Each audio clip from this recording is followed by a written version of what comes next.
สวัสดีครับข้าดุกไส้มาเสริมรอมือนี้พี่น้องเนี่ยดุกไส้ป่ะครับ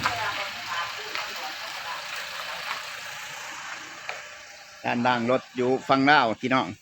อัดสีดนี่เนี่ยอัดสีดล่างรถฟังเล่าวมือนี้มีโอกาสได้มาบ้านก็ได้ข้าดุกไส้มาอาบน้ำเสริมรอจักหน่อย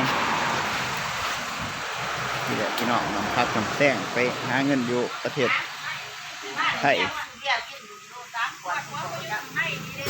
ก็ได้เดี๋ยวกูไปฝากกูเขาโบราณ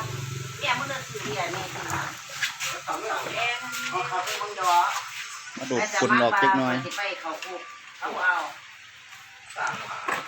อาขนาดสูงขึ้นเนี่ย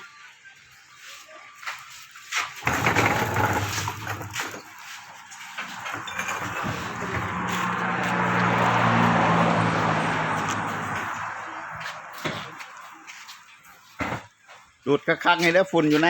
เป็นปีเลยอ่ะบ่ได้ดูด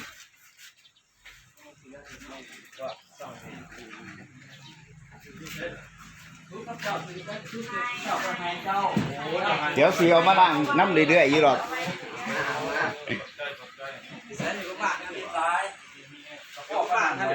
ฮะ